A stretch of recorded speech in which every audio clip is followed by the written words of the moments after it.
আসসালামু আলাইকুম। বাংলা সংবাদে সবাইকে স্বাগত জানাচ্ছি। আমি চিন্তিয়া হক। শুরুতেই সংবাদ শিরোনাম।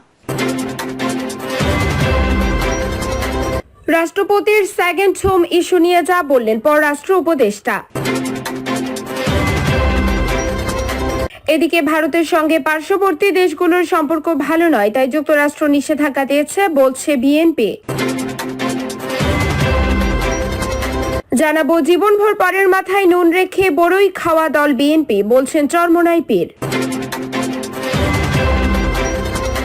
শোকজ বহিষ্কার নিয়ে বিএনপির লুকোচুরি, বলছে বিজ্ঞপ্তি ভুয়া। জানিয়ে দেব যেভাবেই হোক ঘুষ বন্ধ করতে হবে, বলছেন স্বরাষ্ট্র উপদেষ্টা। এবং সর্বশেষ জানাবো নারায়ণগঞ্জে মাদ্রাসার অধ্যক্ষের পদত্যাগ দাবি, সংঘর্ষ। দর্শক শুনছিলেন সংবাদ শিরোনাম, এবারে বিস্তারিত।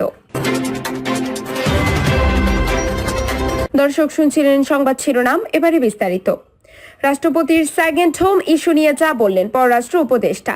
মালয়েশিয়ার রাষ্ট্রপতি মোহাম্মদ শাহাবুদ্দিনের সেকেন্ড হোম নিয়ে বেশ আলোচনা চলছে সামাজিক যোগাযোগ মাধ্যমে। আলোচিত ওই বিষয়টি সংবেদনশীল বলে জানিয়েছেন অন্তর্বর্তী সরকারের পররাষ্ট্র বিষয়ক উপদেষ্টা মোহাম্মদ তৌহিদ হোসেন। পররাষ্ট্র উপদেষ্টা বলেন, এটি রাষ্ট্রপতির বিষয়, খুবই সেনসিটিভ, সংবেদনশীল। যথাযথ কর্তৃপক্ষ এটা দেখুক। পররাষ্ট্র মন্ত্রণালয় যদি যুক্ত হয়ও শেষ পর্যায়ে গিয়ে হবে, তখন দেখা যাবে। এটা নিয়ে আমি আসলে কোনো কথা বলতে চাই না। এটার মধ্যে আইনগত দিক আছে, রাষ্ট্রপতির নিজের ব্যাপার আছে। এটা নিয়ে নাড়াচাড়া করা আমার কাজ না।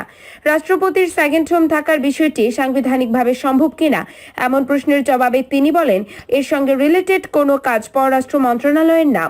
অনুমানের ভিত্তিতে পররাষ্ট্র মন্ত্রণালয় কিছু করতে পারবে না। রাষ্ট্রপতি আসলে মালয়েশিয়ার নাগরিক কিনা, মালয়েশিয়ার বাংলাদেশ হাই কমিশনের কাছে পররাষ্ট্র মন্ত্রণালয় তা জানতে চাইবে কিনা এমন প্রশ্নের জবাবে তৌহিদ হোসেন বলেন, আমি অনুমানের ভিত্তিতে আমাদের মালয়েশিয়ার বাংলাদেশ দূতাবাসের কাছে কিছু জানতে চাইব না। সেকেন্ড হোম হওয়ার পর রাষ্ট্রপতি হওয়া যায় কিনা তার জবাবে তিনি বলেন, এই বিষয়ে আইন উপদেষ্টাকে জিজ্ঞেস করেন। ভারতের সঙ্গে পার্শ্ববর্তী দেশগুলোর সম্পর্ক ভালো নয়, তাই যুক্তরাষ্ট্র নিষেধাজ্ঞা দিয়েছে বলছে বিএনপি। ভারতের প্রভুত্বের রাজনীতির কারণে শুধু বাংলাদেশ নয়, পার্শ্ববর্তী দেশের সঙ্গে তাদের সম্পর্ক ভালো নেই বলে মন্তব্য করেছেন বিএনপি মহাসচিব মির্জা ফখরুল ইসলাম আলমগীর। মির্জা ফখরুল বলেন, পার্শ্ববর্তী দেশগুলোর সঙ্গে ভারতের যে আচরণ ও রাজনীতি সেটা কোনো প্রেক্ষাপটে কিভাবে করছে তা তারাই ভালো বোঝেন। কিন্তু দুর্ভাগ্যজনক আমরা দেখতে পাচ্ছি শুধু বাংলাদেশ নয়, পার্শ্ববর্তী দেশের সঙ্গে ভারতের সম্পর্ক খুব ভালো যাচ্ছে না। তার অন্যতম প্রধান কারণ ভারত সবসময় একটা প্রভুত্বের রাজনীতি পার্শ্ববর্তী দেশের সঙ্গে করে, যেটা ভারত ও পার্শ্ববর্তী দেশগুলোর জন্য শুভ বয়ে আনবে না। সুতরাং পারস্পরিক সম্মান ও স্বার্থের ভিত্তিতে সম্পর্ক গড়ে তোলা উচিত বলে আমরা মনে করি। বিএনপির মহাসচিব বলেন, আমরা অন্তর্বর্তীকালীন সরকারের প্রধান উপদেষ্টা ও তাদের সদস্যদের সঙ্গে 2 বার দেখা করেছি। প্রতিবারই বলে এসেছি তারা যেসব সংস্কার করতে চান সেগুলো ঘোষণা করে জনগণের সামনে তুলে ধরতে, সেগুলো সংস্কারের সময় নির্ধারণ করা, যাতে করে একটা যৌক্তিক সময় নির্বাচন হতে পারে, জনগণের ক্ষমতা যাতে জনগণের হাতে তুলে দিতে পারে সে ব্যাপারে অনুরোধ করেছি। আওয়ামী ফ্যাসিবাদী আন্দোলনে অসংখ্য মানুষ জীবন দিয়েছেন উল্লেখ করে মির্জা ফখরুল বলেন, নারী, শিশু, ছাত্র জনতা সবাই জীবন দিয়ে দেশকে স্বৈরাচার মুক্ত করেছে। জীবনভর পরের মাথায় নুন রেখে বড়ই খাওয়া দল বিএনপি, বলছেন চরমোনাই পীর। বাংলাদেশ জাতীয়তাবাদী দলকে পরের মাথায় নুন রেখে বড়ই খাওয়া দল বলে অভিহিত করেছেন ইসলামী আন্দোলন বাংলাদেশের আমির চরমোনাই পীর মুফতি সৈয়দ মোহাম্মদ ফয়জুল করিম। তিনি বলেছেন, এতদিন কি করেছে বিএনপি, এখন তারা ফেস্টুন দিয়ে রাস্তাঘাট ভরে ফেলেছে। আপনাদের কি শক্তি আছে তা আমরা জানি। জীবনভর পরের মাথায় নুন রেখে বড়ই খাওয়ার দল বিএনপি। এ সময় বিএনপিকে উদ্দেশ্য করে তিনি বলেন, 5ই আগস্টের পর চিহ্নিত একটি দল লুটপাট, খুন ও চাঁদাবাজি শুরু করেছে। আগামীতে বাংলাদেশের মানুষ চাঁদাবাজদের ক্ষমতায় দেখতে চায় না। বিএনপিকে সুবিধাবাদী দল আখ্যা দিয়ে মুফতি সৈয়দ মোহাম্মদ ফয়জুল করিম আরো বলেন, আন্দোলন করব আমরা আর ক্ষমতায় যাবেন আপনারা, এটা হতে দেওয়া যাবে না। আগামীতে কোনো সন্ত্রাস, চাঁদাবাজ, খুনিদের বাংলাদেশের মাটিতে স্থান দেওয়া হবে না। শোকজ বহিষ্কার নিয়ে বিএনপির লুকোচুরি, বলছে বিজ্ঞপ্তি ভুয়া। দেশের একটি ব্যবসায়িক গোষ্ঠীর সঙ্গে মিটিং করার অভিযোগে নারায়ণগঞ্জ জেলা বিএনপির সাধারণ সম্পাদক গোলাম ফারুক খোকনকে শোকজ করা হয়েছে। দলটির ভেরিফাইড ফেসবুক পেজে এক বিজ্ঞপ্তিতে বলা হয়, আমি বিএনপির সিনিয়র যুগ্ম মহাসচিব অ্যাডভোকেট রুহুল কবির রিজভী এই মর্মে দলের সব পর্যায়ের নেতাকর্মীদের জ্ঞাতার্থে জানাচ্ছি যে কোনো স্বার্থান্বেষী কুচক্রী মহল আমার স্বাক্ষর জাল করে সামাজিক যোগাযোগ মাধ্যমে ফেসবুকে একটি প্রেস বিজ্ঞপ্তি পোস্ট করে। ফেসবুকে পোস্টকৃত প্রেস বিজ্ঞপ্তিতে সম্পূর্ণরূপে মিথ্যা, বানোয়াট ও অসৎ উদ্দেশ্য প্রণোদিত। এটা আরো বলা হয়, প্রেস বিজ্ঞপ্তিতে আমার স্বাক্ষরে বিএনপির দপ্তর থেকে গণমাধ্যমে পাঠানো হয়নি। এটি সম্পূর্ণরূপে বানোয়াট ও ভুয়া। সামাজিক যোগাযোগ মাধ্যমে ফেসবুকে আমার স্বাক্ষর জাল করে প্রচারিত ভুয়া প্রেস বিজ্ঞপ্তিটির বিষয়ে দলের সব পর্যায়ের নেতাকর্মীকে বিভ্রান্ত না হওয়ার জন্য অনুরোধ করা হলো। গত 5ই আগস্ট ছাত্র জনতার গণ অভ্যুত্থানের মুখে আওয়ামী লীগ সরকার পতনের পর দেশের বিভিন্ন জায়গায় বিএনপি নেতাকর্মীদের বিরুদ্ধে দলীয় শৃঙ্খলা বিরোধী কাজে জড়িত থাকার অভিযোগ ওঠে। এরপর শতাধিক নেতাকর্মীকে শোকজ ও বহিষ্কার করে বিএনপি। প্রথম দিকে দলীয় নেতাকর্মীদের শোকজ ও বহিষ্কারের ঘটনাগুলো বিএনপির পক্ষ থেকে প্রেস বিজ্ঞপ্তিতে দিয়ে গণমাধ্যমকে জানানো হয়, কিন্তু শেষ দিকে এসব নিয়ে বিএনপির পক্ষ থেকে লুকোচুরি করা হয়। ঢাকা পোস্টের অনুসন্ধানে দেখা গেছে, গত প্রথম সপ্তাহে বিএনপির স্থায়ী কমিটির সদস্য সালাউদ্দিন আহমেদ, যুগ্ম মহাসচিব খায়রুল কবির খোকন, সাংগঠনিক সম্পাদক সামা ওবায়দকে দলীয় শৃঙ্খলা ভঙ্গের অভিযোগে শোকজ করা হয়েছে। কিন্তু এসব শোকজের নোটিশ বিএনপির দপ্তর কিংবা অফিসিয়াল ফেসবুক পেজ থেকে গণমাধ্যমকে জানানো হয়নি।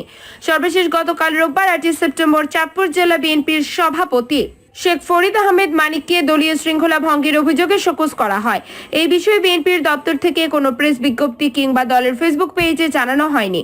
নাম প্রকাশে অনিচ্ছুক বিএনপির সম্পাদক মণ্ডলীর এক সদস্য ঢাকা পোস্টকে বলেন, বিএনপির নামে ভুয়া বিজ্ঞপ্তি ছড়ানোর সুযোগ দিচ্ছি আমরা নিজেরাই। কারণ কিছু কিছু ক্ষেত্রে আমরা এসব নিয়ে প্রকাশ্যে বিজ্ঞপ্তি দিচ্ছি, আবার কিছু কিছু ক্ষেত্রে এই নিয়ে গোপনীয়তা বজায় রাখছি, যার ফলে একটি মহল বাণিজ্য করার সুযোগ পাচ্ছে। তিনি বলেন, সবার ক্ষেত্রে এক নিয়ম হলে কেউ গুজব ছড়ানোর সুযোগ পেত না। এখন কাউকে প্রেস বিজ্ঞপ্তি নিয়ে শোকজ করা হচ্ছে, আবার কাউকে গোপনে শোকজ করা হচ্ছে, জানিয়ে দলের মধ্যে অনেক সময় বিভ্রান্তি তৈরি হচ্ছে, আর এই সুযোগে কেউ কেউ গুজব ছড়াচ্ছে। যেভাবেই হোক ঘুষ বন্ধ করতে হবে বলছেন স্বরাষ্ট্র উপদেষ্টা। স্বরাষ্ট্র উপদেষ্টা লেফটেন্যান্ট জেনারেল মোহাম্মদ জাহাঙ্গীর আলম চৌধুরী বলেছেন, যেভাবেই হোক ঘুষ খাওয়া বন্ধ করতে হবে, এর কোনো বিকল্প নেই। তিনি বলেন, বৈষম্য বিরোধী ছাত্র আন্দোলন শুধু কোটার জন্য হয়নি, এর পেছনে মূল কারণ হিসেবে কাজ করছে ঘুষ, দুর্নীতি ও দ্রব্যমূল্যের ঊর্ধ্বগতি। তাই ঘুষ খাওয়া চলবে না, যেভাবেই হোক ঘুষ খাওয়া বন্ধ করতে হবে, এর কোনো বিকল্প নেই। কারাগারকে সংশোধনাগার হিসেবে গড়ে তোলার আহ্বান জানিয়ে স্বরাষ্ট্র উপদেষ্টা বলেন, কারারক্ষীও কয়েকদিনের খাবারের মান উন্নত করতে হবে, প্রশিক্ষণের মাধ্যমে তাদের দক্ষতা বৃদ্ধি করতে হবে। তিনি এ সময় কারা কর্মচারীদের ব্যক্তিগত ডোসিয়ার, শৃঙ্খলা এবং কল্যাণ নিশ্চিতকরণে সংশ্লিষ্টদের প্রয়োজনীয় নির্দেশনা দেন। কারা কর্মকর্তাদের উদ্দেশ্যে তিনি বলেন, কারাগারের নিরাপত্তা বিধান করা আপনাদের মূল দায়িত্ব। ঘুষ ও দুর্নীতি বন্ধের মাধ্যমে কারাগারে বেশিরভাগ সমস্যার সমাধান সম্ভব। তাই ঘুষ না খেয়ে আপনাদের সম্মান পুনরুদ্ধার করুন, কেননা ঘুষ খেলে ব্যক্তির পাশাপাশি প্রতিষ্ঠানের সুনাম ক্ষুণ্ণ হয়। উপদেষ্টা এ সময় কারা কর্মকর্তা কর্মচারীদের বিভিন্ন দাবি দাওয়া সম্পর্কে অবহিত হন। নারায়ণগঞ্জে মাদ্রাসার অধ্যক্ষের পদত্যাগ দাবি, সংঘর্ষ। নারায়ণগঞ্জের ফতুল্লার ভুইগড় দারুস সুন্নাহ ইসলামিয়া কামিল মাদ্রাসায় অধ্যক্ষের পদত্যাগ দাবিকে কেন্দ্র করে দুই পক্ষের মধ্যে সংঘর্ষ হয়েছে। এতে আহত হয়েছে অন্তত 10 জন। আহতরা হলেন বৈষম্য বিরোধী ছাত্র আন্দোলনের স্থানীয় সমন্বয়ক মকবুল হোসেন, রাফিউ সাগর, কাউসার হিমেল, ইমরান শাহাদাত, ফিরোজ, সাজিন, শাহিন, সাজ্জাদ। তাদের নারায়ণগঞ্জ 300 শয্যা বিশিষ্ট হাসপাতালে চিকিৎসা দেওয়া হয়েছে। আহত শিক্ষার্থীরা জানান, মাদ্রাসার অধ্যক্ষ মোহাম্মদ খালিদুল্লাহ গত 1 যুগ ধরে অধ্যক্ষ পদে রয়েছেন।